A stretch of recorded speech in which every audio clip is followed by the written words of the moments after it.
বাংলাদেশের জরুরি স্বাস্থ্যসেবার বর্তমান পরিস্থিতি উদ্বেগজনক। দেশের স্বাস্থ্য ব্যবস্থার সবচেয়ে গুরুত্বপূর্ণ প্রবেশদ্বার জরুরি বিভাগ, যা এখনও প্রাতিষ্ঠানিক কাঠামোর মধ্যে সঠিকভাবে গড়ে ওঠেনি। ফলে রোগীদের ভোগান্তি বাড়ছে, রোগ শনাক্তে বিলম্ব হচ্ছে, এমনকি অনেক ক্ষেত্রে ভুল চিকিৎসার ঘটনাও ঘটছে। এর ফলে প্রতিরোধযোগ্য মৃত্যুর হার বাড়ছে, যা শুধু মানুষের জীবনকেই ঝুঁকিতে ফেলছে না, বরং সরকারের ভাবমূর্তিকেও ক্ষতিগ্রস্ত করছে। সম্প্রতি রাজধানীর কারণ বাজারে একটি গোল টেবিল বৈঠকে দেশি বিদেশি বিশেষজ্ঞ চিকিৎসকেরা এই বিষয়গুলো তুলে ধরেন। বাংলাদেশের জরুরি স্বাস্থ্যসেবা ও ব্যবস্থাপনা পদ্ধতি, অস্ট্রেলিয়ার অভিজ্ঞতার আলোকে শীর্ষক এই আলোচনায় উঠে আসে গুরুত্বপূর্ণ কিছু দিক নির্দেশনা। বিশেষজ্ঞদের মতে জরুরি বিভাগই একটি দেশের স্বাস্থ্য ব্যবস্থার মূল ভিত্তি। প্রতিটি গুরুতর রোগী প্রথমে আসে এই বিভাগে।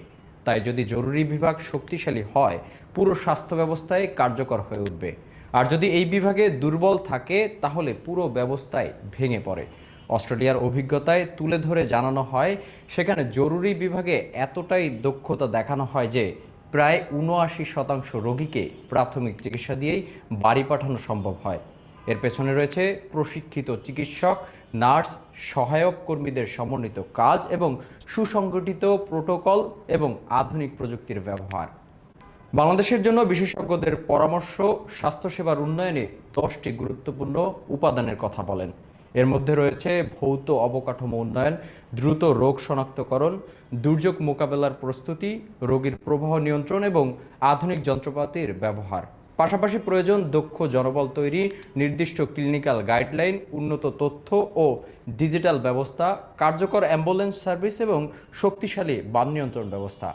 গ্রামাঞ্চলেও জরুরি স্বাস্থ্যসেবা পৌঁছে দিতে বিশেষ উদ্যোগের কথা বলা হয়, যেমন স্কুল কলেজ পর্যায়ে শিক্ষার্থীদের প্রাথমিক চিকিৎসার প্রশিক্ষণ দেওয়া। এতে দুর্ঘটনা বা জরুরি অবস্থায় প্রাথমিক সহায়তা দ্রুত পাওয়া সম্ভব হবে। আরেকটি গুরুত্বপূর্ণ বিষয় হলো ট্রায়াজ, যা রোগী বাছাই ব্যবস্থা।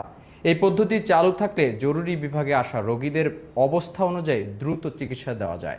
যেমন বুকে ব্যথা নিয়ে আসা রোগীকে দীর্ঘ সময় অপেক্ষা করতে হবে না। বিশেষজ্ঞরা আরও বলেন, চিকিৎসা শিক্ষায় ইমার্জেন্সি মেডিসিনকে গুরুত্ব দিতে হবে। বর্তমানে এই বিষয়ে উচ্চতর ডিগ্রি নিতে শিক্ষার্থীদের আগ্রহ কম, যা ভবিষ্যতে দক্ষ জনবল তৈরিতে বাধা সৃষ্টি করছে।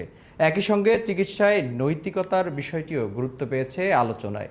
রোগীদের যথেষ্ট সময় দেওয়া, মনোযোগ দিয়ে তাদের কথা শোনা এবং সঠিকভাবে রোগ নির্ণয় করা, এই বিষয়গুলো নিশ্চিত করতে হবে। অনৈতিক কার্যকলাপ যেমন ভুয়া রিপোর্ট তৈরি বা অপ্রয়োজনীয় লোকজনের উপস্থিতি, এসব বন্ধ করাও জরুরি।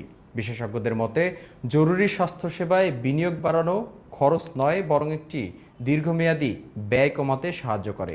কারণ দ্রুত ও সঠিক চিকিৎসা জটিলতা কমায়, রোগীর সুস্থতা দ্রুত নিশ্চিত করে।